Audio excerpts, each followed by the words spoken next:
Muito bem, então, senhoras e senhores, sejam muito bem-vindos a mais um Rebobina Podcast. Meu nome é Patrick e é um prazer estar aqui.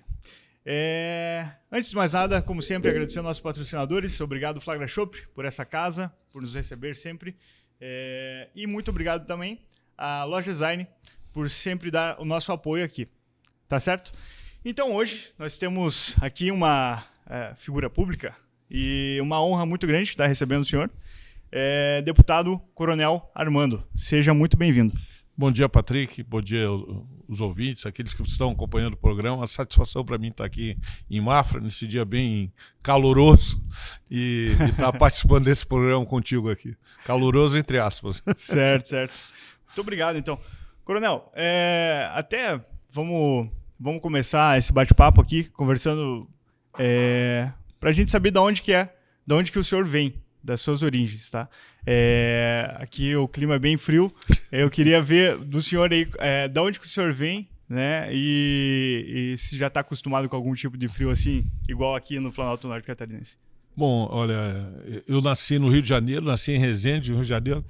Meu pai era oficial do Exército também, foi instrutor da Academia Militar das Agulhas Negras, mas ele foi, quando se formou, veio para Joinville. Então ali ele casou, minha mãe é de Joinville, e quando eu nasci, minha mãe estava grávida, saiu de Joinville grávida, nasci em Resende. Então eu tenho, assim, nascido no Rio de Janeiro por essa situação, era para ser catarinense, e depois, quando me formei na academia, vim aqui para Joinville novamente, e já como oficial, e tive a oportunidade de rodar o Brasil inteiro. Então eu acho que o militar acaba tendo uma característica, militar das Forças Armadas, uma característica diferente, porque ele não tem tanto uma identificação com um local só, ele se identifica com todo o Brasil. Eu só não fui no Acre ainda, e na Paraíba eu estou indo esse ano, e no Acre eu ainda irei, dentro dos próximos anos eu pretendo ir ao Acre para fechar todo o Brasil, conhecer todo o Brasil. Quanto ao frio, eu já tive em alguns lugares frios, mas ainda não tive assim, a constância do frio. A gente morei em Curitiba, que é a cidade mais fria que eu morei foi em Curitiba. E estou para ir para a Antártida. Eu acho que lá eu acho que vou passar um pouquinho mais de frio. Pouquinho coisa mais de frio, então. Legal, muito bacana.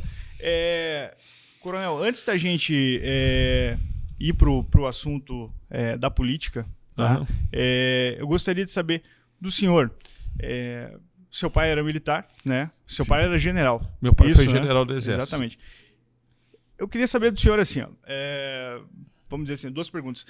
Como foi a sua infância, vamos dizer assim, por ter o pai, né, que exerceu tal posto? Obviamente isso espelhou o senhor a estar no seu cargo, com né, certeza. Hoje. E por rodar muito o Brasil, como o senhor também falou ali, né, militar de carreira, acaba tendo que passar por isso, vamos dizer assim, né? E em qual momento o senhor pensou assim, cara, hoje eu acordei aqui, eu tenho a ideia, eu pretendo ser deputado federal, como o senhor já é. Gostaria de saber como é que foi essa trajetória. Bom, primeiro, ser filho de militar não é muito diferente de outros, mas é uma profissão diferente. Nós éramos 5 filhos. Lá em casa, meu pai, por ser militar, cada filho tinha uma cor. Então, tudo que a gente ganhava, eu era o amarelo. Aí tinha uma irmã que era vermelha, outra era rosa, outra era branca e meu irmão azul. Então, nós tínhamos cores. Era chinelo de dedo, havaiana, tudo, caneca de plástico, havaiana, na época a gente tinha caneca. Sempre a cor predominante a gente tinha. Então, o meu era amarelo, que é uma cor que eu gosto bastante. Meu pai também sempre cobrava de mim organização, que eu me organizasse, sempre falava, olha, meu filho, vai ser muito bom para a sua vida você ser uma pessoa organizada. Perfeito. Você tem que achar suas coisas, se localizar cedo, e desde cedo me cobrou isso, e eu posso dizer que não consegui me organizar tanto quanto eu gostaria de ter me organizado, porque meu pai falou uma coisa verdadeira. Quanto mais você se organiza, mais você tem facilidade em dar respostas àquilo que vem a você. Você sabe então as coisas. Também, por ser militar, a gente... meu pai chegava, não, você é homem, tuas irmãs são mulheres, você agora vai me acompanhar nisso. Eu sempre acompanhei meu pai. Isso acabou me influenciando bastante, meu pai fazendo uma característica lá em casa, assim, brincando, quando a gente era criança e fazia muita bagunça lá em casa, a gente entrava em forma para a altura para levar uma chinelada.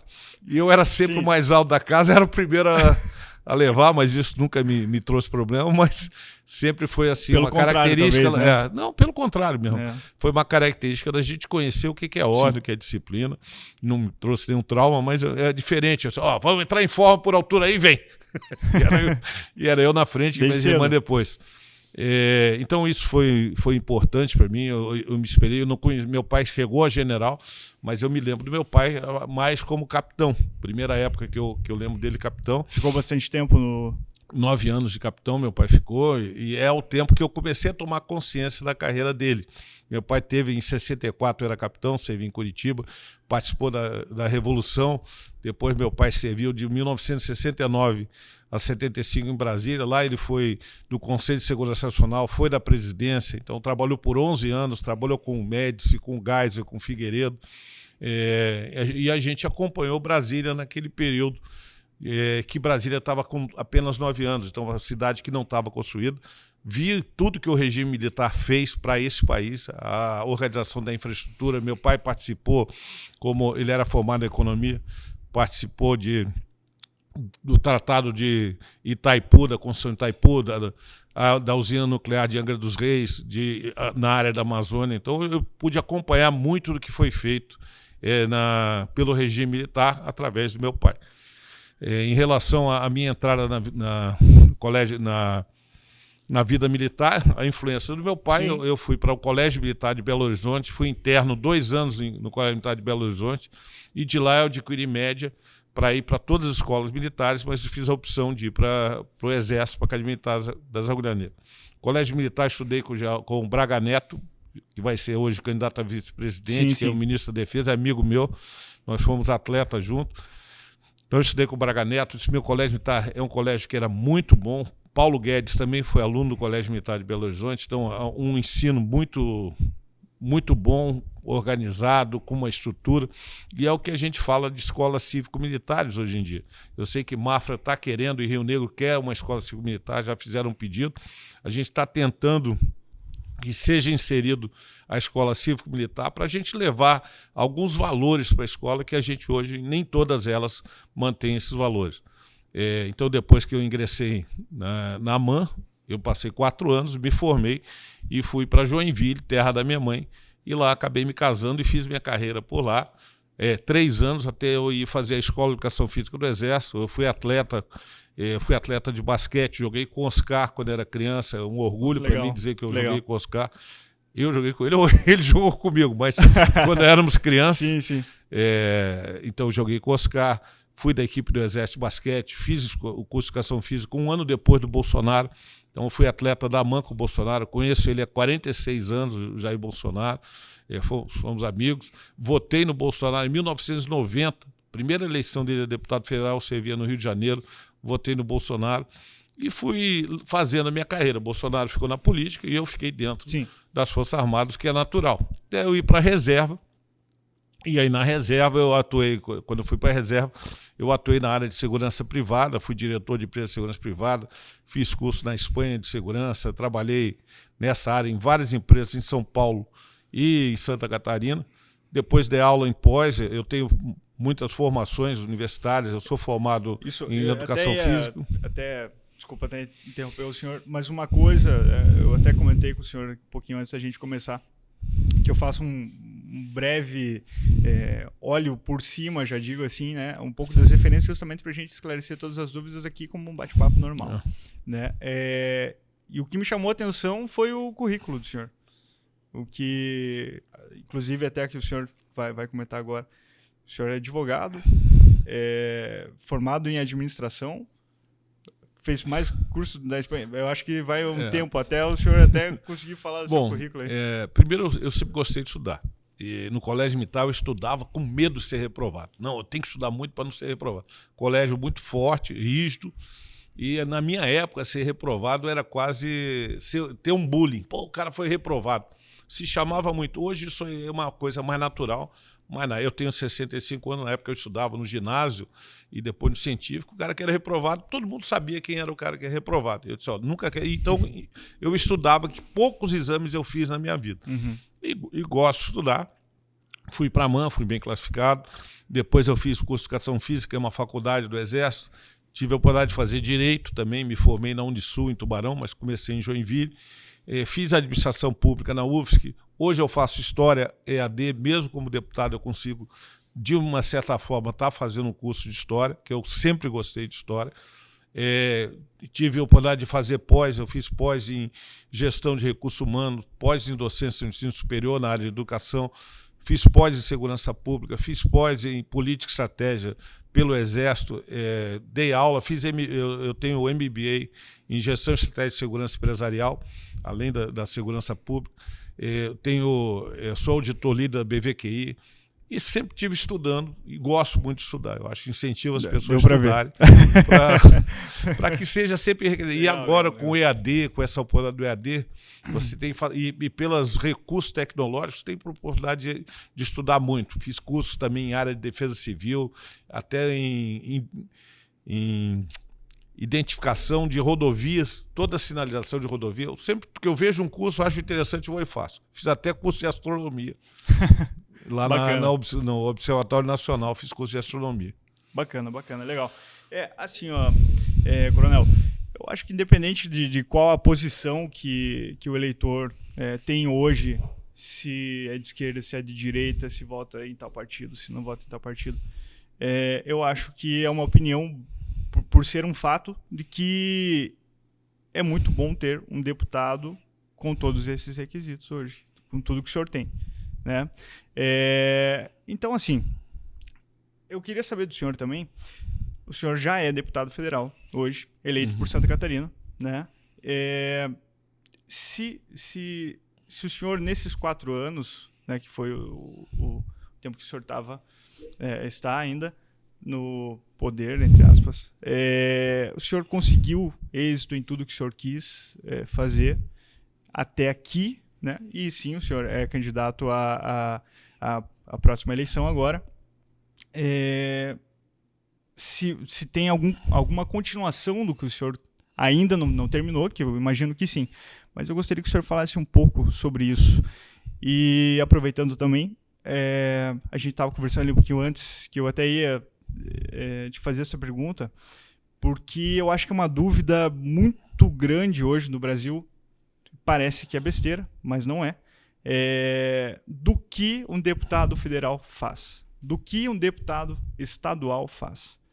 Como é o seu dia a dia hoje? O senhor mora em Brasília. Deu para entender bem a minha pergunta? Ela foi bem extensa, mas até para o senhor seguir uma linha para poder explicar tudo isso para a gente. Primeiro, eu acho que eu tenho que explicar como eu entrei na política.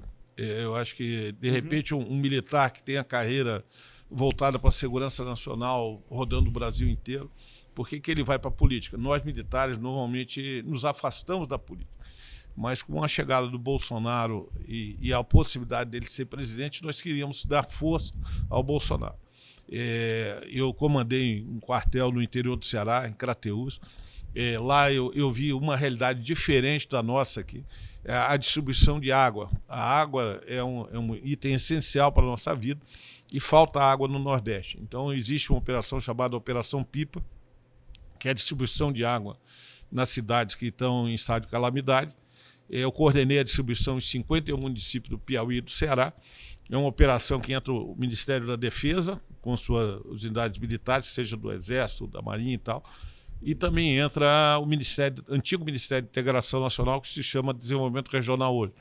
Essa operação, quando o município declara calamidade, as forças, reconhecidas pelo governo federal, vai lá uma unidade militar, assume controle, vai na cidade, levanta os locais onde tem que distribuir água, a necessidade de água, além dos locais, a necessidade das pessoas daquela região, contrata carro-pipa, vê o itinerário para onde o carro-pipa vai retirar água, normalmente de açude público, mas também pode se retirar de açude privado, faz todo o controle da operação, inclusive paga os caminhoneiros.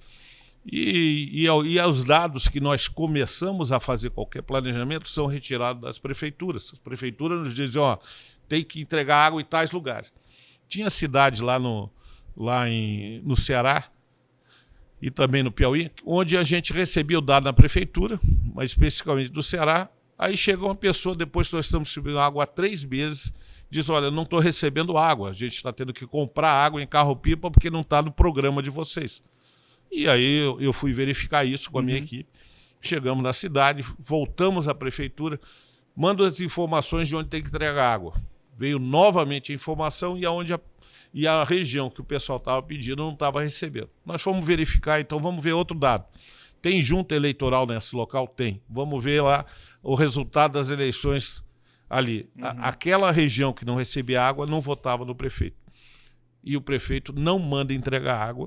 Baita coincidência. Isso é uma coisa que é uma forma de você manter a população presa.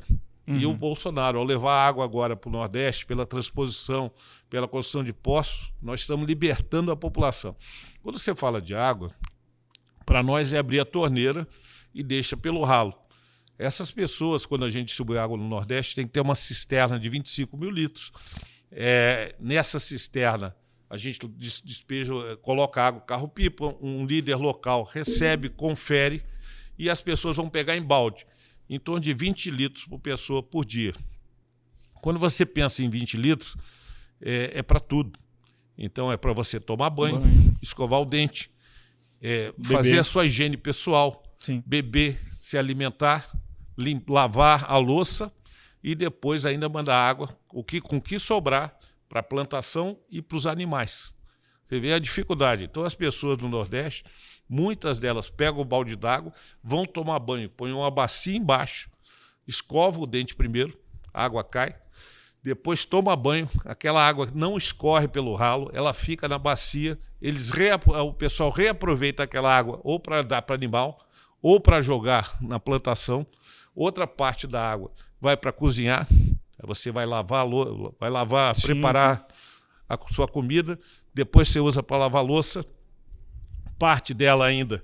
Imagina a higiene, quando a gente dá uma descarga num banheiro, é em torno de 6 litros se usar pouco, ou quase 20 litros se você usar a descarga. Então imagina uma pessoa que está ali, quantas vezes por dia você vai ao banheiro e a necessidade da higiene. Então a água liberta o pessoal do Nordeste.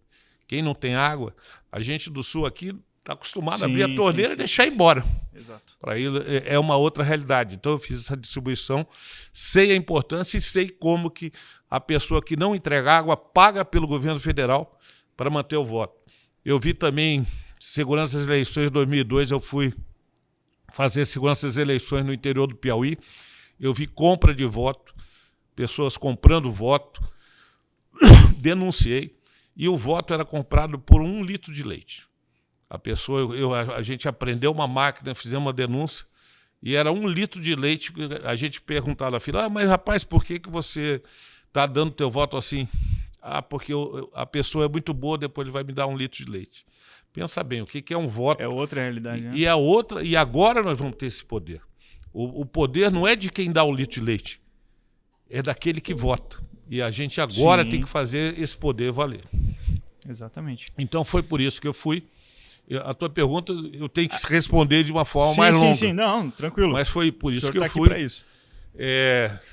A gente, quando chega em qualquer lugar, está aprendendo. Eu sou um deputado de primeiro mandato, então cheguei a Brasília sem conhecer a política. Uma coisa é você olhar de fora, a outra é estar dentro.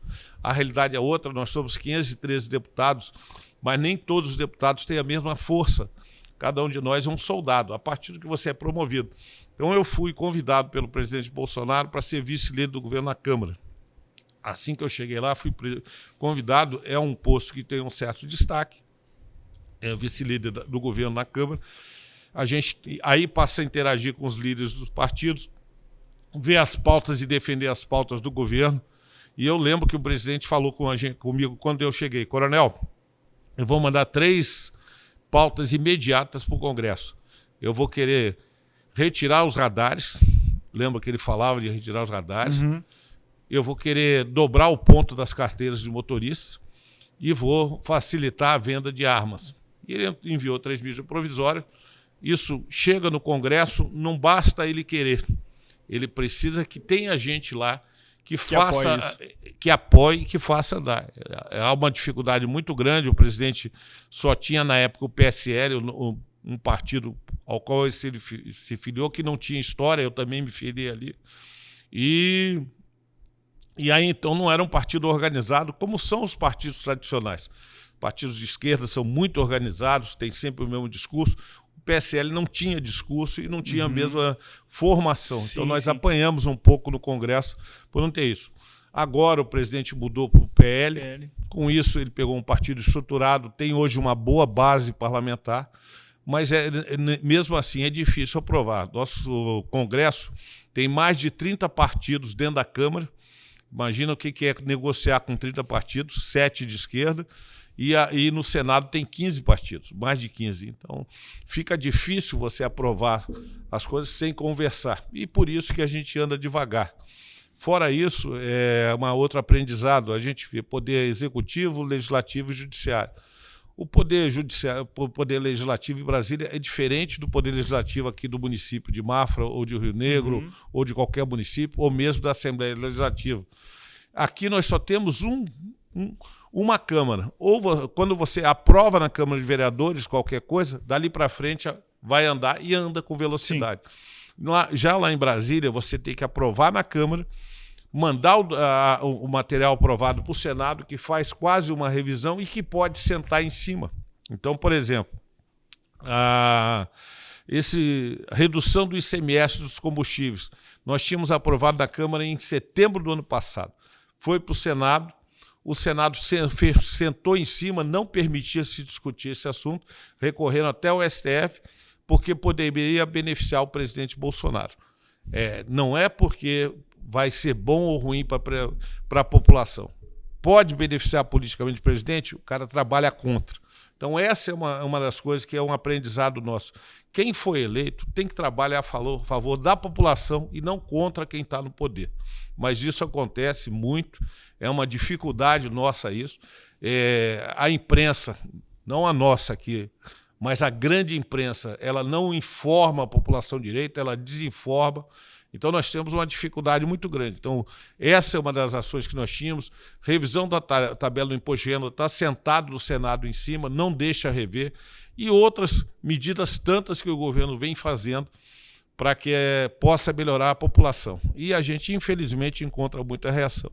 Então, o fato de ter duas casas do Poder Legislativo torna mais lenta as ações e modifica muito e dificulta, e é muita negociação apresentada. Além disso, nós temos um poder judiciário que hoje, infelizmente, o STF interfere na vida do Brasil muito. Com isso, as ações do Executivo, decisões discricionárias, estão sendo contestadas no STF. Partidos como a rede do Randolfo Rodrigues, o senador Randolfo Rodrigues, eles perdem o assunto dentro do Legislativo, levam para o STF entende que aquilo é válido e trava as medidas do governo. Redução de IPI de armas e diversas situações não estavam permitindo o governo reduzir impostos e ICMS, nem a divulgação da campanha da poliomielite, que está voltando no Brasil, o STF permitiu. E agora diz que não se atingiu os índices da campanha, mas o próprio STF interviu. Então nós temos muita dificuldade. E a gente do lado de fora não tem a noção dessas dificuldades, como é difícil. A gente acha que o presidente tem poder, ele tem poder de mandar, mas de aprovar passa por uma negociação e depende também da gente enquadrar o STF. Uma coisa que está muito fraca dentro da política hoje é a harmonia entre os poderes. Nós temos que prezar pela harmonia dos poderes. Quem pode controlar o STF é o Senado Federal, que tem poder de nomear e também de abrir processo de impeachment, chamar os ministros do STF. Nós, deputados, não temos esse poder. Gostaria de ter, mas nós não temos. Então, é uma dificuldade que nós temos e que isso aí reflete no presidente. Quando ele não tem políticos alinhados com ele, fica muito mais difícil a aprovação de qualquer item, porque é o interesse pessoal, às vezes, do interesse coletivo. Sim, certo. O senhor comentou ali agora há pouco, me chamou a atenção, eu já tinha até pensado em a gente entrar nesse assunto, que recentemente aconteceu. vou citar 2 entrevistas ali, que foram no Jornal Nacional, Jornal da Globo, onde foi com o ex-presidente Lula e com o Bolsonaro, né? Isso aí teve uma repercussão muito grande nacional, né? Por a emissora, enfim, dar uma condução diferente, independente de qual seja o candidato, mas foram 2 execuções diferentes de entrevista. Hoje a gente tem aqui o nosso podcast aqui mesmo, onde a gente pode estar conversando com, né, qualquer pessoa, eu já digo, né? Então a gente, quem tem interesse, nos assiste, né? Só que a gente sabe que a Globo é uma emissora, né, de maior audiência, mas enfim, isso causou uma repercussão muito grande no Brasil. Eu gostaria de saber do senhor, eu já imagino qual seja a sua posição, mas eu gostaria de saber o porquê que hoje a emissora, né, ou algumas mídias tratam de forma diferentes candidatos, coisa que não deveria ser, visto que eles têm o papel de exercer imparcialidade para que a informação chegue, os números cheguem da melhor maneira possível e seja correta para todo o Brasil. O senhor sabe me explicar por qual motivo essas coisas estão acontecendo hoje no Brasil?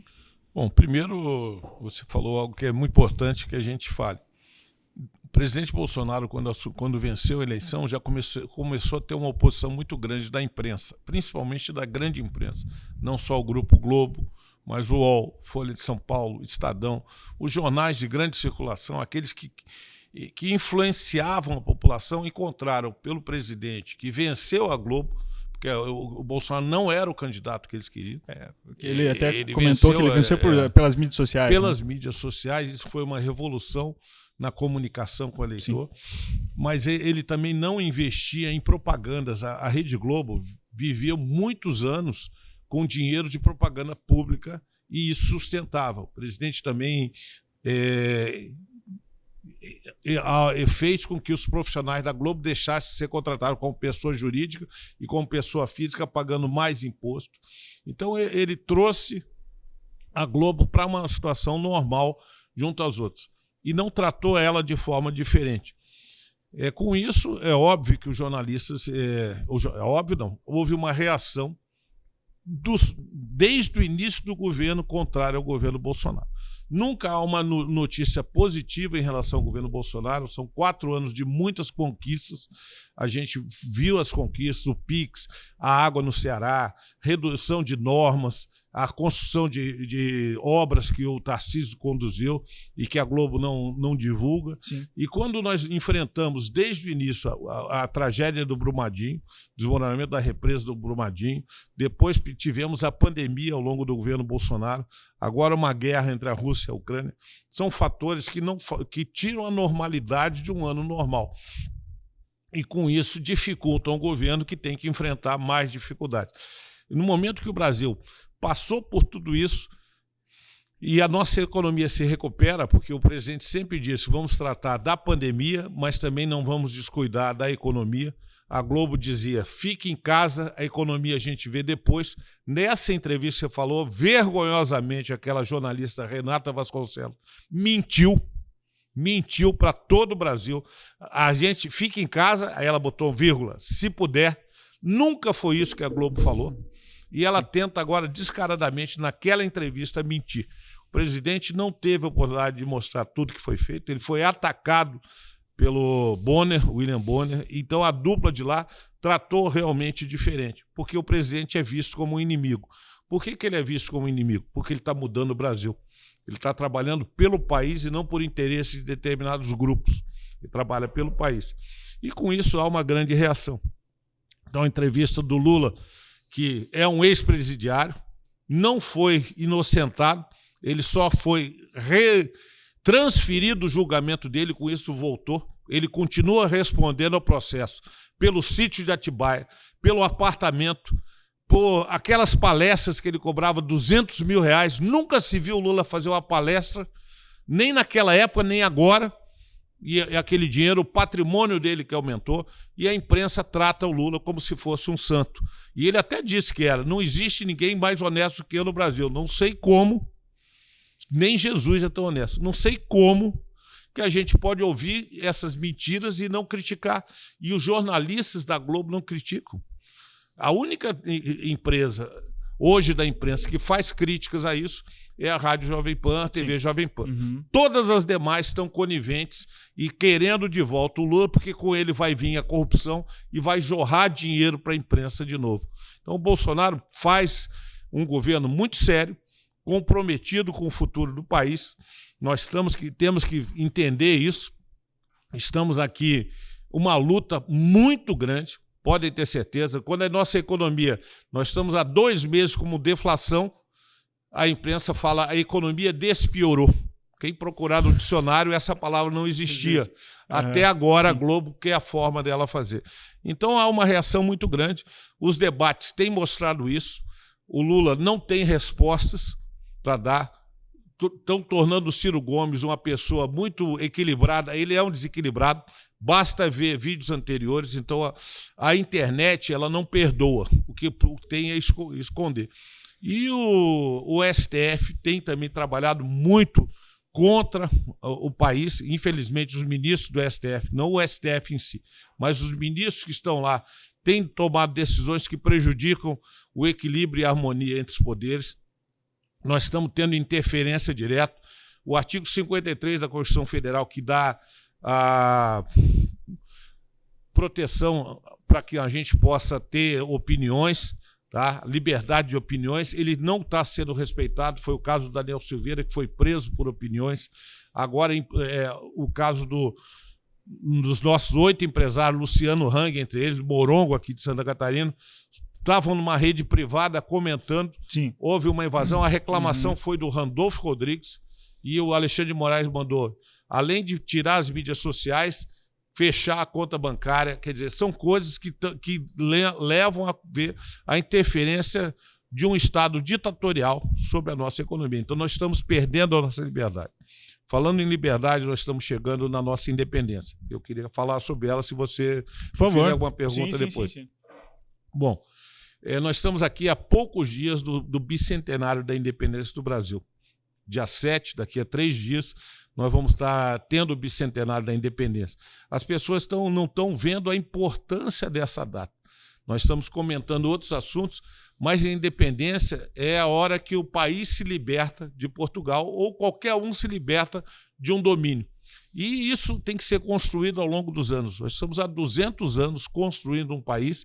O Brasil sempre é chamado do país do futuro, mas quem constrói os futuros, o futuro somos nós, os cidadãos do país.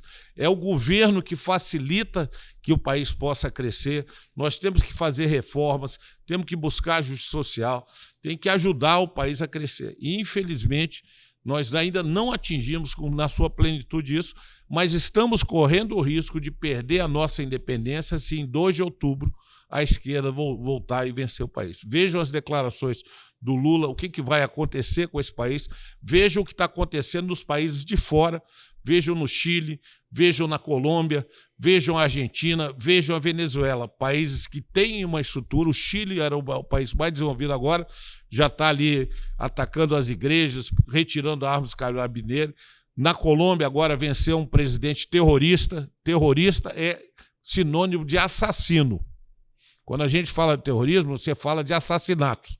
São pessoas que estão vencer um terrorista que está agora, já foi dos grupos terroristas da Colômbia. Ele está libertando os presos, quer fazer divisão de moradia. Então, uma série de medidas são a favor da liberação das drogas, querem destruir a família. Você vê a Nicarágua, o presidente da Nicarágua prendendo os padres lá agora na Nicarágua. Então, nós estamos vendo ações que são de países ditatoriais que são defendidos pela nossa esquerda. A esquerda nunca ataca, defende Cuba, defende a Venezuela e nunca ataca isso e diz que os fascistas são os bolsonaristas. Então, há uma inversão de valores muito grande. Nós precisamos trabalhar nesse sentido, conscientizar a população que o Brasil vive um risco, nós podemos perder nossa liberdade. Olhem para a Venezuela, olhem para a Argentina, olhem para o Chile, olhem para a Colômbia. Só tem 3 países de direita no mundo: Brasil, a Hungria e a Polônia. Os outros já caíram. E o Brasil, a nossa eleição aqui, ela não é só do Brasil. O mundo está de olho no Brasil. Se o Brasil cair, a direita vai cair no mundo inteiro. Então precisamos fortalecer a direita, porque ela é uma que se baseia nos costumes, na família tradicional, se baseia na ordem, no progresso, na liberdade. Deus e pátria são valores que são necessários para construir uma sociedade. E, infelizmente, a nossa imprensa não trabalha assim. Eu teria vergonha de ser jornalista, ter feito um juramento de cumprir um código de ética e atuar como esses jornalistas fazem. Não sei como eles olham para os filhos e dizem: eu fiz um bom trabalho. Não, você mentiu para o Brasil inteiro. Então, eu queria dizer desse ponto, sobre o meu pensamento, sobre como nós estamos indo. É importante que a população vá à eleição, não se abstenha, como houve no Chile. O voto era obrigatório até 2012. Nessa eleição, e quando deixou de ser, nessa última eleição, houve 53% de abstenção, e ali ganhou um candidato de esquerda, que está mostrando a destruição do Chile, que vai entrar em crise econômica. A gente brinca, mas tem uma fase agora. Eu vou decidir daqui a pouco, como na Venezuela, se eu vou andar com o meu cachorro ano que vem ou se eu vou ter que comer o meu cachorro no futuro, meu animal de estimação. É isso que está acontecendo na Venezuela, um país rico que tinha reserva de petróleo e que, infelizmente, na gestão comunista, é um país que a gente recebe venezuelanos em todo o Brasil. A Operação Acolhida, que começa lá de Pacaraimo, vem recebido pelos militares do Exército, depois são interiorizados. Eu encontrei médicos aqui em Caçador, um médico venezuelano, disse: olha, eu larguei minha clínica e vim para o Brasil. E eu queria dar uma mensagem para vocês. Nós queríamos ter um presidente como Jair Bolsonaro. Tem amigos na Argentina falando a mesma coisa. Nós queríamos ter um presidente como Jair Bolsonaro. Porque depois que passa, eles veem a dificuldade. Então, alerto a população sobre essa necessidade que nós temos.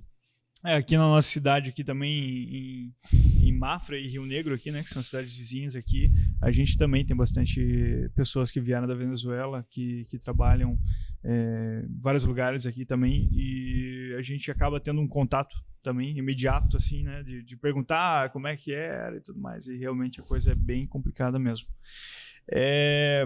Hoje Hoje está um cenário muito diferente do que era anos atrás, né? Eu vou fazer 30 anos agora, não tenho tanta experiência, obviamente, como o senhor, mas eu já consigo ver tudo se encaminhando de maneira diferente. Como, por exemplo, o seguinte: esse ano nós temos Copa do Mundo no final do ano, né? Ninguém mais está falando de futebol. Hoje se fala somente em política, coisa que isso não sabia na idade. Eu tenho os meus sobrinhos, né, em torno na faixa de 10 anos de idade. E é muito engraçado. Porque o meu coleguinha lá vai votar no Bolsonaro. Então, quer dizer, crianças falando sobre política, coisa que a gente nunca viu na nossa história, né? Eu, na época lá de Fernando Henrique Cardoso e tudo mais, você sabia porque você ouvia teu pai, tua mãe falando alguma coisa, mas não que isso fizesse algum sentido para você. Então, hoje tem uma visão muito diferente das coisas, e as coisas, a política hoje está muito em alta, no sentido de que parece que se cercou qualquer tipo de corrupção, vamos dizer assim, ou que não está mais sendo permitido, não é mais permitido isso. Imagino que os políticos hoje pensam mais, no sentido de roubar, pensam 2 vezes mais sobre fazer tal ato criminoso. O que explica esse atual cenário de que a política hoje, ou mesmo a gente vê alguns artistas tomando partido, né, literalmente tomando partido, e que hoje é algo que é muito em alta e coisa que nunca se viu antes no Brasil? Bom, eu acho que a população está tomando consciência. A primeira coisa é consciência. Como eu falei, a pessoa que me respondeu em 2002 que ele votava naquele candidato porque ele ganhava 1 litro de leite, ela tem que ficar no passado. Nós temos que dar consciência à pessoa. Consciência vem e liberta a pessoa. Então, digo isso, aquele que conseguia não entregar água com dinheiro público, hoje está sendo mais fiscalizado. Quando aumenta a fiscalização, dificulta, mas não impede que as pessoas possam fazer, atender o seu interesse pessoal em vez de atender o interesse da população. Então, há uma mudança da conscientização da população. Parte dela é pela imprensa, e mesmo que seja negativa, a parte do governo da Dilma, a corrupção exposta pelo governo do PT, que terminou com o impeachment da Dilma, que mostrava jorrando petrodólares e que o Brasil não foi eficiente naquele período, a gente tem que trazer isso de volta. Hoje, nesse tema das eleições, nós estamos esquecendo da corrupção, que foi o maior atraso do Brasil, tá? Um grande atraso. O Brasil é um país rico, mas ele é sugado, o tempo todo tem sido sugado por uma gestão ruim. O governo Bolsonaro tem feito agora estatais que davam prejuízo porque eram colocadas pessoas sem qualificação técnica para dirigir. O Correio dá lucro, Petrobras tem muito lucro e agora está dividindo. A Eletrobras, o Brasil tem feito as suas estatais darem lucro, que uma coisa que não acontecia. Isso é pela gestão profissional que está sendo feita. Por outro lado, não basta a gente ter pessoas ali, colocar as pessoas. É preciso que a gente consiga mudar as leis e melhorar, fazer as reformas necessárias para o país. Então nós precisamos já fizemos uma reforma previdenciária, uma reforma dura, mas precisamos fazer uma reforma administrativa e uma reforma tributária para o Brasil poder empreender melhor. Nós somos um país que está economicamente, hoje o Brasil é uma referência, é o país que está conseguindo passar melhor pela pandemia. Isso não quer dizer que não tenha dificuldades, mas é o país que passou melhor pela pandemia. Mas em todas essas reformas também temos que ver a área política. Nós temos que decidir quem serão os nossos políticos.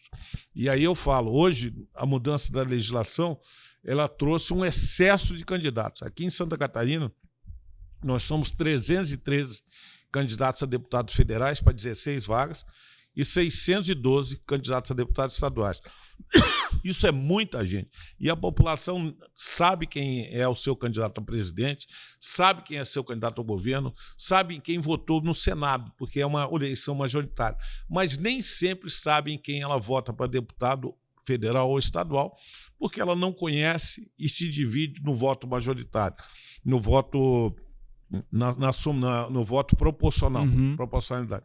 Então, eu queria dizer que a população tem que conhecer as pessoas em quem vai votar. Antigamente, a gente só votava no menos pior ou naquele que aparecia. Hoje tem gente boa para votar, tem gente que é parlamentar. Eu digo que eu conheço parlamentares bons, não é porque é político que o cara é ladrão. Tem gente trabalhando, eu sou um dos que trabalha. Eu gostaria que as pessoas, quando forem votar, pense que estão contratando, como se fosse uma empresa. Você que procurou emprego e leva o seu currículo, você concorre com outras pessoas dentro dos critérios que aquele que vai contratar fazer. E a empresa também contrata, ela pede currículo, ela compara, escolhe e ela pode demitir um funcionário em 3 meses, naquele período de experiência. Mas na política não tem período de experiência. Se você não comparar os candidatos, não conhecer quem é, qual é o currículo dessa pessoa, qual é o compromisso que ele tem. Eu posso falar de mim. Eu sou o deputado mais bolsonarista do Brasil e do primeiro secretário. Eu votei mais de 98% das vezes com o presidente. Só não votei mais por causa do Covid. Eu tive Covid, não podia votar naquele período. Votei mais no presidente do que o Eduardo Bolsonaro, o próprio filho. Então, para vocês verem, comparem. Veja os projetos de lei que cada um apresentou. Você perguntou o que faz um parlamentar. O parlamentar fiscaliza o executivo, ele também tem emendas. Eu trouxe mais de 150 milhões de reais de emenda para Santa Catarina, para cá, para a região, mais de 2 milhões para Mafra, para a região, muito mais. E, além, então, você tem a possibilidade de fiscalizar o executivo, você vai trazer as emendas, mas você vai fazer projeto de lei. Eu tenho 37 propostas de lei. Eu tenho uma delas, a prorrogação da receita médica, é uma proposta que a gente fez, depois foi aprovada, misturada lá, a telemedicina. Nós temos projetos na área de infraestrutura. Eu tenho um projeto de descomissionamento de embarcações. Nós estamos tendo agora o porta-aviões São Paulo, do Brasil, que está indo para a Turquia, está tendo que retornar porque não estão aceitando fazer a reciclagem dele na Turquia, porque não temos legislação. Eu tenho um projeto nesse sentido que vai gerar empregos no Brasil. Então, tenho diversos projetos. Isso é uma parte que a gente faz. E muitos dos projetos vêm de pessoas que nos sugerem. Um dos meus projetos foi uma sugestão de uma pessoa que perdeu um animal doméstico. Ele levou para tratar e a pessoa que estava atendendo não era um veterinário. Era uma pessoa que estava atendendo como veterinário. Isso não é crime, é contravenção penal. O exercício ilegal da medicina é contravenção, o exercício ilegal da odontologia é crime, medicina, mas da veterinária não era. Nós fizemos um projeto nesse sentido e vários outros projetos. Então, eu acho que vocês, quem vai votar, tem que entender que tem muita gente. Não é uma escolha igual a gente vai para o supermercado e compra um trigo. Eu falo sempre do trigo. Minha mulher me pega, vai lá e compra trigo que eu quero fazer um bolo ou um pão. Você vai no supermercado, tem 3 marcas, você escolhe uma, vai, essa aqui não tem fermento. Você volta e troca. Quando você escolhe um parlamentar, você não vai poder trocar. Vai ficar 4 anos com esse cara no mínimo. E aí tem que cobrar dele. E a gente tem que ser cobrado, o parlamentar ele tem que estar próximo da população, não pode se esconder, mas a população tem que ver. Hoje eu sou vidraça, eu já estou no meu primeiro mandato, tudo que eu fiz ele pode ser visto. Eu posso levar a pedra, mas ao mesmo tempo eu tenho trabalho para ser visto pela população. Então eu digo à população, com a grande quantidade de pessoas que estão concorrendo, 313 candidatos a deputado federal, e 612 estaduais, comparem, não acreditem sem comparar. Aí é a consciência, não sejam aquele que vota por 1 litro de leite. Não acreditem nisso, a política nossa tem que mudar. Muda a política e o eleitor tem o poder agora de fazer essa mudança. Então comparem todos como se estivesse contratando sem poder demitir em 4 anos. Certo, perfeito, perfeito. A gente ainda não, a gente tem mais tempo ainda do nosso bate-papo aqui, mas eu até acho que vale a pena eu fazer esse comentário aqui, que está ligado mais ou menos ao que o senhor falou, que eu achei muito bacana. Primeiro, vou te agradecer mais uma vez. O senhor é um deputado federal que está aqui hoje, aqui em Mafra, né, aqui em Rio Negro, no caso, né, cidade vizinha aqui onde a gente está gravando. Mas isso, acho que eu falo até em nome da equipe, é uma coisa muito bacana para a gente estar aqui hoje, né? Tendo essa oportunidade de escutar de alguém que está ali de dentro. Eu acho que isso é diferenciado. Antes de mais nada, eu acho isso muito bacana. Gostaria de agradecer ao senhor. E ressaltar que é o seguinte, o senhor chegou aqui ainda há pouco, muito, muito tranquilo, a gente estava conversando. E aí alguém tinha comentado, vocês querem conversar um pouquinho antes, de repente, de começar a entrevista, de começar o bate-papo e tal? E o senhor falou, não precisamos, não. Pode me perguntar o que o senhor quiser, o que você quiser que está em casa. Eu acho que isso é algo que deveria ser falado, porque a gente vê hoje talvez nem tanto, mas a gente via muito na política muitas armações, muitas coisas que aconteciam que realmente muito tristes, né? Eu sempre costumo dizer que realmente seria o pior tipo de crime, né? Porque se um bandido ele vai ali e assalta o mercado, ele está errado, mas ele está denegrindo apenas o mercado ou né, um empresário, que é muito ruim. Mas na política são milhões de pessoas, né? Então acho que tudo isso que o senhor falou é muito válido. Então eu gostaria até de parabenizar a sua atitude, porque foi exatamente isso que aconteceu. A gente já ali se conhecendo ali, o senhor falou, não, vamos sentar ali, a gente já troca uma ideia e não tenho nada que eu possa perguntar para o senhor, que o famoso rabo preso, tu não me pergunta sobre isso aqui, porque isso aqui se ali não fala sobre isso. O senhor não teve nenhum receio com qualquer coisa que eu fosse te perguntar. Então, primeiramente, meus parabéns. Eu gostaria, eu vi até no seu Instagram, o senhor comentando, vamos falar brevemente sobre isso, porque já está muito bem resolvido, mas sobre o porte de arma, né? E se isso já foi visto, que teve se foi positivo esse acesso, né? Eu digo, tem gente da minha família que hoje tem porte de arma por ter um acesso. E eu acho que vale sempre a pena a gente falar sobre isso, porque às vezes ainda a informação não chegou por completo pela população, achando que às vezes o cara teve uma ideia hoje, E, não, eu quero ter arma, eu vou ali na venda e vou lá comprar. E a gente sabe que não é assim que funciona. Acho que era interessante o senhor comentar sobre isso. É uma oportunidade de a gente falar. Quando eu fui chamado pelo presidente, ele falou: vamos tirar os radares, vamos dobrar o ponto da carteira de motorista e vamos facilitar a venda de arma. Eu fui na sala do Rodrigo Maia, que era o presidente da Câmara, como vice-líder. Logo em seguida o projeto está sendo encaminhado para a Câmara. E encontro lá o Marcelo Freixo, deputado federal do PSOL, junto com o pessoal do Sou da Paz e algumas mães que perderam filhos com camiseta. E o Marcelo Freixo está pedindo: Rodrigo, você não pode facilitar a venda das armas, a arma mata, a arma é um problema, veja isso aqui, vai aumentar a violência.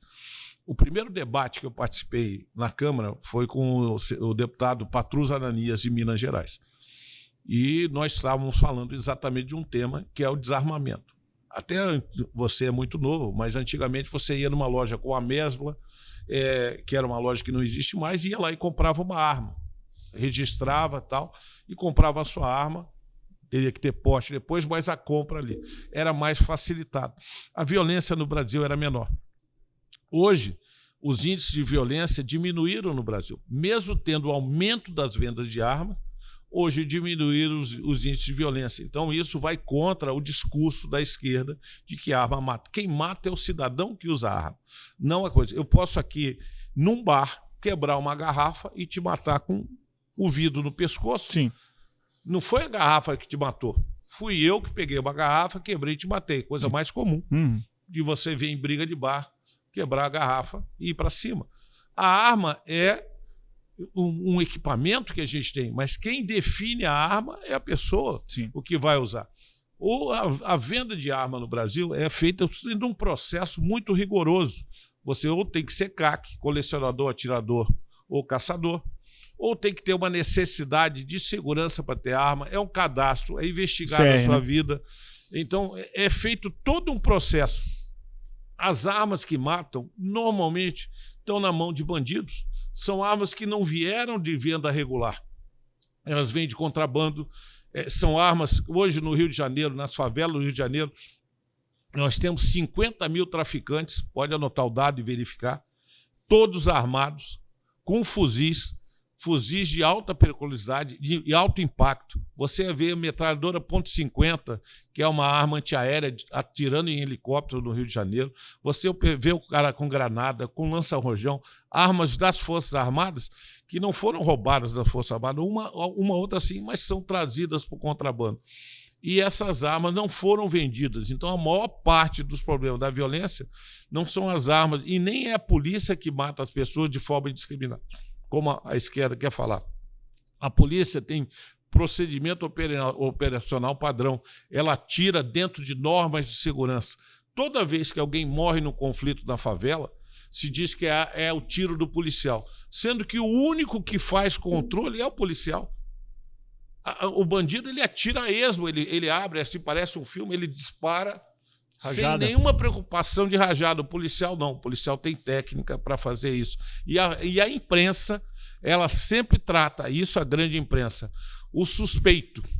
O cara morre com uma arma e suspeito. Aí tem aquela fala, o cara estava com guarda-chuva, andando com guarda-chuva. Você vai ver o que é aquele guarda-chuva? É uma arma. Quando você vê, às vezes, um cara, aqueles pobre inocente.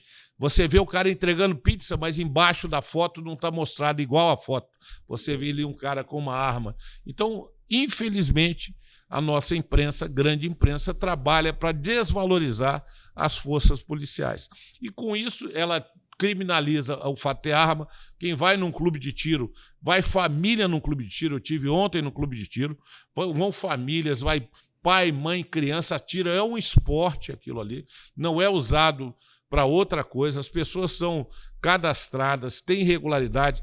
É uma indústria também que a gente alimenta, é uma indústria que a gente alimenta a venda de armas. E, no bom sentido, a gente usa isso para salvar vidas. Você que mora num sítio, a polícia não vai chegar no teu sítio em tempo de te proteger, mas o MST chega. A invasão de terra ocorre. Se você não tiver uma arma para se defender, Você está na mão as mulheres que estão sozinhas podem ser estupradas, o cara pode atacar a tua fazenda. Então o Bolsonaro já facilitou a venda das armas para o cara transitar dentro da fazenda com arma. Porque os outros vão com foice, mas vão em volume para cima. Então a gente tem que entender que a arma é para a gente defender a nossa propriedade, a nossa vida, a nossa família e até mesmo aqueles que não querem armas. Porque eles não adianta essa história, eu vou te entregar uma flor. Vá lá na favela e entrega uma flor para o bandido para ver se você vai sair vivo de lá. E além do que, isso aí, hoje, a arma está associada também ao tráfico de drogas. O crime é organizado, se organiza em várias facções. Sim. Então, a pessoa que mora numa favela... Tem outro nível hoje, né? O Estado não chega nesses lugares. A única forma do Estado chegar é ocupando o lugar. E ele vai ocupar, precisa levar escolas, precisa levar saneamento básico, precisa melhorar, mas precisa de segurança. A polícia, ela faz a ordem da polícia. Qual é a mística da polícia? Proteger e servir.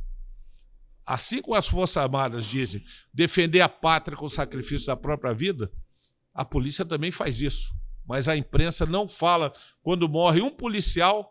Raramente a imprensa dá destaque, mas morre qualquer cidadão, a polícia não sei que é bala perdida. Então é preciso que a gente entenda que a arma ela é um instrumento e depende muito da pessoa que faz, que usa isso aí. E a maioria do cidadão não é. E é lógico que tem que ter um processo. Quando ocorrer problema, tem que ter a nossa justiça tem que ser dura. A nossa justiça não pode ser beneficente. Temos que acabar com esse negócio de saidinha de bandido. O cara quer ser bandido, então não vá para a prisão, quer ser bem tratado, que o Bolsonaro fala e eu defendo. Nós temos que acabar com isso, tem que acabar com visita íntima em polícia. Só no Brasil tem essa visita íntima. Se você vê qualquer outro país do exterior, não tem visita íntima. Aqui no Brasil tem. E nesse momento se leva muita coisa para dentro das polícias. Então nós temos que, das penitenciárias, nós temos que endurecer. Crime hediondo tem que ser, matar policial tem que ser crime hediondo. Não pode ser da forma como for. Ele é um camarada que está ali te protegendo. Se você matar um juiz, você vai ver o que acontece. A classe jurídica vai se manifestar. Mas quando mata um policial, até o próprio Lula falou, ele é policial, debochando de um policial, como se policial não fosse gente. E a gente não pode tratar dessa forma. Então, quem usa a arma, eu como militar do Exército tenho arma, tenho porte de arma, para defender a população. Para defender, não para atacar. E a população ela tem que ter essa consciência. Infelizmente, a nossa imprensa começa. O suspeito, o cara está com a morte, assassinando, e ali é chamado de suspeito. E o policial não. E acabar também com a audiência de custódia. Aproveitando o tema segurança, hoje, quando um policial prende um bandido e leva lá no juiz, o juiz pergunta para o bandido, você foi bem tratado? Você foi respeitado nos seus direitos? E se o bandido disser não, o policial vai ficar preso, o bandido vai ser liberado porque não é alta periculosidade. Então nós temos que endurecer, mudar a solução para o Brasil. Não é só endurecer, mas mudar a visão do que é a ação da polícia. Ela está ali para proteger e servir. Mesmo a justiça chama a polícia quando precisa para as eleições. E essas pessoas, esses artistas que criticam todos têm segurança privada. Todo mundo anda ali, você vê o cara, ele tem um segurança para proteger, anda um carro blindado, mas para os outros eles não querem. Então nós temos que mudar essa área bastante. Falou da arma, eu só me estendi para falar não só do CAC, da venda de arma, mas falar também de segurança. Era exatamente essa aí. Eu queria tratar agora de um assunto que voltado mais para a nossa região. Né? Como eu disse, o senhor falou que já morou em Joinville, já morou aqui em Curitiba, então quer dizer, de uma forma ou de outra é aqui do Sul, né? Foi eleito pelo Sul, né? Foi eleito aqui por Santa Catarina. Hoje, qual o teu olhar referente assim, do que mais nos falta aqui em Santa Catarina? Acho que até que o senhor trouxe alguns dados, também pode ficar à vontade caso queira apresentá-los aí. Mas o que mais chama a tua atenção hoje? O que mais nos falta? Porque a gente sabe que Santa Catarina é referência para todo o Brasil, né? Industrial ou né, mesmo de segurança. Mas o teu olhar do que, pô, cara, eu acho que a gente tem que ir por aqui. Hoje eu penso mais que tá nos faltando é isso. Eu vejo, né, o senhor tá rodando todas as cidades e tá vendo isso. Eu gostaria que o senhor apresentasse um pouco do que mais o senhor está vendo de carência. E eu queria também, já aproveitando já para o senhor ter ficar já na tua resposta, estender a tua amizade com o candidato Braga Neto, vice-presidente do Brasil, que o senhor já falou que é de infância, e o que isso traz de benefícios para o senhor e como que é essa relação que o senhor tem? Bom, vamos primeiro falar dessa parte de amizade. Eu sou amigo do Braga Neto desde o Colégio Militar de Belo Horizonte, éramos atletas, eu era cortador, ele era levantador num time de vôlei, eu jogava vôlei e basquete e outros esportes, mas mais vôlei e basquete, então a gente se conhece há mais de 40 anos, quase 50 anos. Isso não é um conhecimento de agora, do encontro de um bar. É um conhecimento de muito tempo. E como nós viemos da mesma formação... As ideias devem ser meio parecidas. Da mesma formação, passamos pelas mesmas experiências, mesma escola, nós temos um pensamento igual e a gente sabe como vai agir. O militar, ele trabalha em cima de um espírito de cumprimento de missão, de um espírito de sacrifício e dentro do patriotismo. E eu não preciso ganhar nada para fazer o que eu tenho que fazer. No Congresso, eu vejo que muita gente só vota porque vai ganhar alguma coisa, ou uma emenda, ou um cargo. Isso. Nós não temos esse valor. A nossa coisa é por acreditar no Brasil. Então, essa afinidade com o presidente Braga Neto, ele espero que seja o vice-presidente, seja eleito, porque a gente vai ter um canal que vai facilitar tanto o meu desempenho parlamentar, trazendo coisas para cá, como com o presidente Bolsonaro. Bolsonaro eu conheço há 46 anos, estudei com ele, da mesma forma que Braga Neto, a gente se conhece, passou pelas mesmas escolas, os mesmos valores, o mesmo pensamento, lógico que há alguma diferençazinha em alguns pontos, mas a formação é a mesma, defender a pátria com o sacrifício da própria vida. Nós estamos ali para isso. A gente não está mais no campo militar, mas está no campo político, trabalhando pelo Brasil. Então, nesse ponto, a proximidade, o que houve no governo Moisés? O Moisés traiu o Bolsonaro. Infelizmente, o Moisés se afastou do Bolsonaro, foi eleito usando o Bolsonaro, como todos nós, eu também fui eleito, eu não seria parlamentar se não fosse o Bolsonaro. E a gente tem que ter gratidão àquilo e não pode ter traição. São palavras bem de coisa. E não se perdoa uma traição. Então, o Bolsonaro se afastou. Espero que agora, se o Jorginho Melo for eleito, nós vamos ter um governo alinhado ao governo federal, que é muito melhor. Porque aí eu vou puxar para o outro lado das necessidades. O que a gente vê de maior necessidade em Santa Catarina é a infraestrutura. A infraestrutura, as rodovias do nosso estado, elas vão permitir melhor o escoamento da nossa produção. A BR-280, que chega aqui, que vai a Porto União, a gente chega de Rio Negrinho para cá, não tem uma terceira pista. E quando você vem para cá, é muito difícil, você às vezes não tem recurso para construir uma duplicação, mas uma terceira pista já vai facilitar bastante. Então a gente vê carência na BR-280, eu falo aqui do trecho que vai até Porto União, mas lá embaixo, Joinville e Jaraguá, a ida ao Porto de São Francisco escoa muito da produção, você leva às vezes 4, 5 horas. Então, o senhor me perdoa, eu só quero fazer um parênteses. Não sei se foi nesse ano passado agora, e a gente frequenta muito aqui a Praia Iniciada, né? Ali em São Chico ali. E o presidente estava lá, né? Acho que não lembro se foi ano passado, ali no Forte. Eu estava todas as vezes. Estava ali também. Aí eu fiquei pensando, o bicho deve estar lá passando aquela fila ali, aquele apuro ali que dá ali no final do dia ali, né? Realmente é um problema muito grave. Então, a infraestrutura, quando a gente fala no estado, a gente tem a BR-280, que é a nossa, que vem de São Francisco, vai até Porto União, depois ela vai se juntar a 153, mas a 280 é um ponto que ela tem que ser duplicada do trecho de Joinville, Jaraguá e tal, e em alguns trechos ela tem que ter uma terceira via, nem sempre vai lá. Você pega a 470, é uma estrada também que vai lá até o oeste, ela também está num processo de duplicação lento, não vai dar para fazer, mas é uma necessidade. Você pega a 282, que sobe de Florianópolis para Lages, também vai para o oeste, também precisa duplicar e uma terceira pista. Você pega a 153 e 163, que são transversais, que escoa ali a nossa produção agro, que quando vai para cima, vai para o meio do Brasil, a 153, ela é importante, a 163, estão em mau estado. Nós temos que melhorar a infraestrutura das rodovias, tentar construir a ferrovia do frango para poder descer o frango para o litoral. É mais barato o transporte de ferrovia. Nós temos que melhorar os nossos portos. Santa Catarina é privilegiado, é um estado que tem 7 portos e tem outros para chegar. Então nós temos um potencial, uma indústria em todos os campos, né? Tem metal mecânica em Joinville, tem indústria têxtil em Jaraguá, Blumenau, Joinville Brusque. Também tem, Brusque principalmente. Ali, então temos indústria têxtil, nós temos a indústria do agro, nós temos a cerâmica. Então o nosso estado é muito rico porque ele tem um potencial, fora o turismo, que é outro campo, turismo rural que a gente tem. Então tem uma série de coisas, mas para isso você tem que dar viabilidade com a infraestrutura.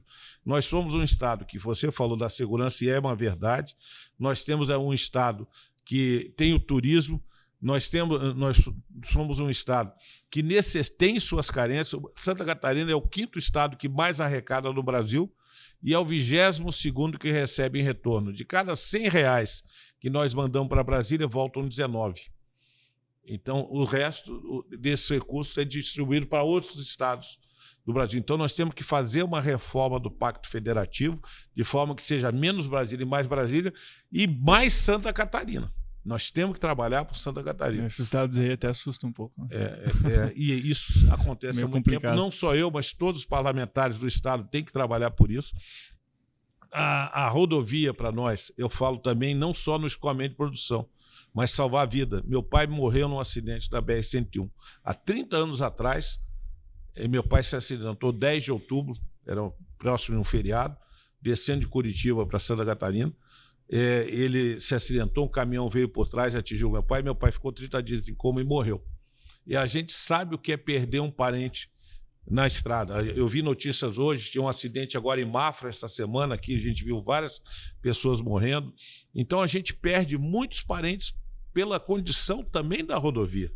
A gente tem que melhorar as nossas rodovias. Eu sei aqui, os agricultores, no período de agricultura ali, eu indo para Canoinhas, tem que usar a estrada, não tem acostamento para andar ali. Então há uma dificuldade. Então nós temos que melhorar para o agro, nós temos que melhorar para a evacuação, para descer os transportes, mas nós temos que salvar vidas. Eu ajudei muitos bombeiros de Canoinhas, mandando viatura, desencarcerador, para a gente trabalhar no socorro de vidas. Então a gente vê essa necessidade. O nosso estado é um estado que tem a menor diferença entre as pessoas no aspecto financeiro. É um estado onde tem mais justiça social, nós temos uma boa educação, a saúde sempre tem que melhorar, independente do que for, nós temos que investir em saúde, isso é essencial. Então a gente vê os problemas, passamos pela pandemia, tem um dado que o pessoal não sabe, o nosso SUS, o governo federal coloca no sistema de saúde R$300 milhões por dia. Num ano normal, 300 milhões vão ser inseridos no sistema SUS, unificado de saúde. Isso vai para estado, município e o federal. 300 milhões. Durante a pandemia, nós estávamos distribuindo ou colocando no sistema de saúde de 595 a 600 milhões de reais por dia. Isso são 2 mega-senas da virada. Pensa bem quanto que é colocado em saúde. O que pode melhorar com isso? Nós temos que ter hospitais melhores, nós temos que ter uma gestão melhor. A distribuição, talvez, né? A fiscalização. Aí cabe aos municípios fiscalizarem o uso do dinheiro público, não só o parlamentar. Maneira. A gente tem que fiscalizar. A questão é gestão. Quando você vai num local e está com remédio vencendo, produto vencendo, não chega, é porque alguma coisa de gestão tem que mudar. Não estou dizendo que não esteja certo, mas tem que qualificar as pessoas. Quando você qualifica as pessoas, você vai ter um resultado na frente. Você tem aqui também, e a gente fala um pouco, de investir em saneamento básico. Santa Catarina é boa, mas tem cidade nossa que não tem saneamento, igual o Nordeste. Nós aprovamos um marco do saneamento básico em que em 2033 99% das casas vão ter que ter água potável, tratada, Tem municípios que não tem aqui em Santa Catarina, e 90% esgoto. Nós estamos abaixo dessa média. Apesar de ser um estado muito desenvolvido, nós ainda estamos longe de atingir isso. E quando você investe R$1 em saneamento, representa R$9 a menos de investimento em saúde. Então, nós temos que melhorar no saneamento, nós temos que melhorar na infraestrutura. A educação nossa, ela é boa, mas ela é contaminada. Quando você traz para a educação ideologia de gênero, traz lá a escola sem partido, não permite a escola sem partido, você está direcionando a sua educação.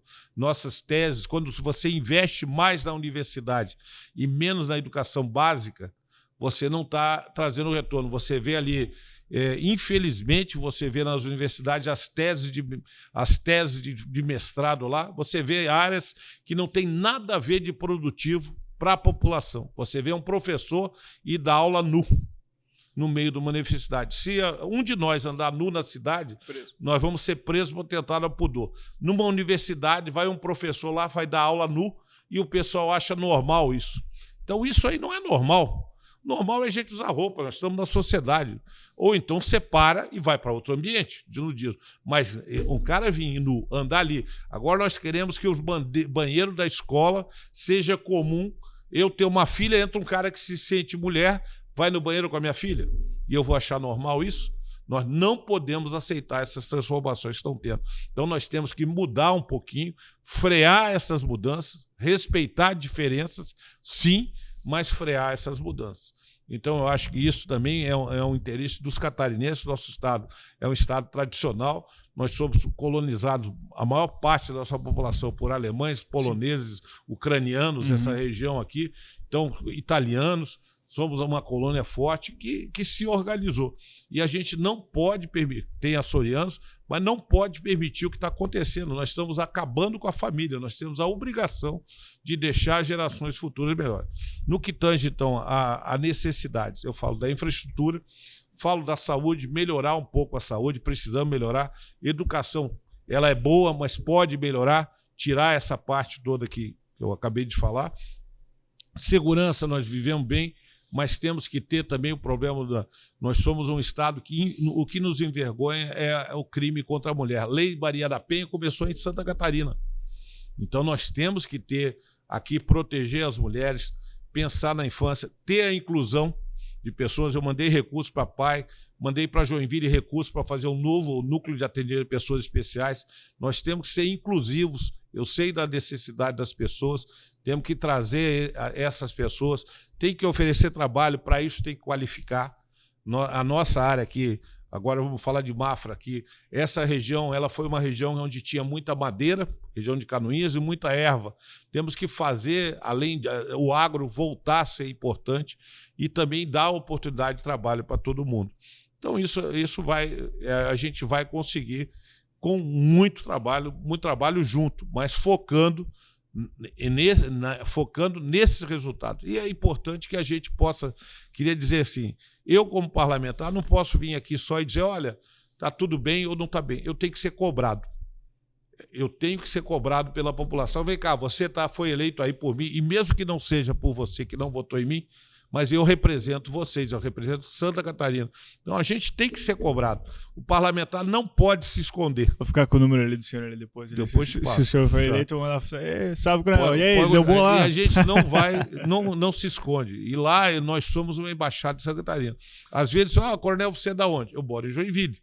Mas eu sou um deputado do estado de Santa Catarina. Eu tenho que trabalhar por todo o estado. Não posso também trabalhar diferente de um vereador e do prefeito que trabalham pelo município, nós trabalhamos pelo estado inteiro.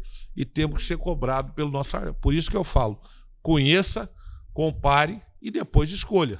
Certo. Porque depois você pode se arrepender. Sim, sim. A gente está chegando ao final já do nosso bate-papo aqui. O senhor falou até algumas coisas que talvez sejam já as suas considerações finais, né? E a gente...